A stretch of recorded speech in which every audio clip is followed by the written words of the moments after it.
This is a 5-minute video on creating user accounts in XP. Pretty easy process.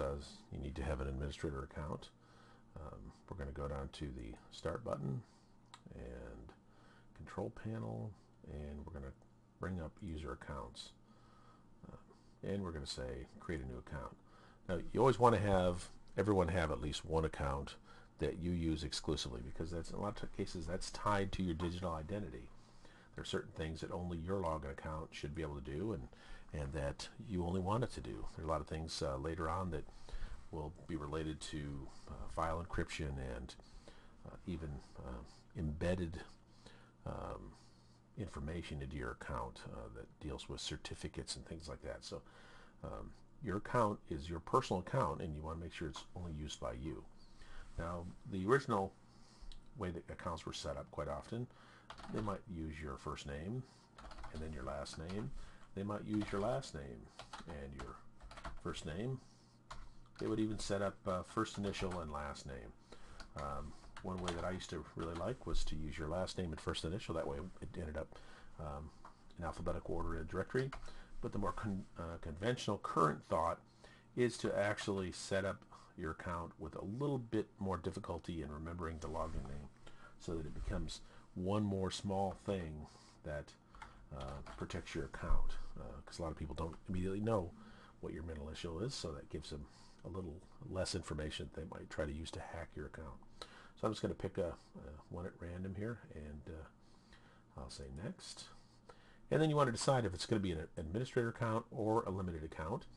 Now, if you have family members that all they do is go on the internet, or maybe even young children, you don't want to give them administrator privileges, because then they could go out inadvertently and actually install or deinstall programs, even wipe out your hard drive.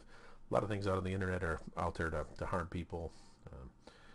If you don't think that it's easy to perform various functions on a computer, just being on the internet, Google something called Clickjacking and review that information and see what you think. And that shows how you can actually modify someone's system, turn devices on and off, and so forth, just by embedded commands inside a website. So we're going to say collect and start this. So we created the account, and you want to create a password right away. We're going to click on Create a Password, and if you read this information right up here, it talks about if you're creating a password, it actually will cause that account to lose all the encrypted files, certificates, and other passwords that might be passed on from this account, or stored with local information that I mentioned before. Your personal ID actually has information about you that's part of your digital identity. So you want to do this right away, because if you do it later, it's actually going to affect these options. Okay. Type a password, and let's talk for a moment about passwords. Here is a trend that some places do. They'll actually have password generators out there that generate a password, and a system administrator might email this to you to log into a company. Some of these are over the top in their difficulty, a little bit hard to remember that.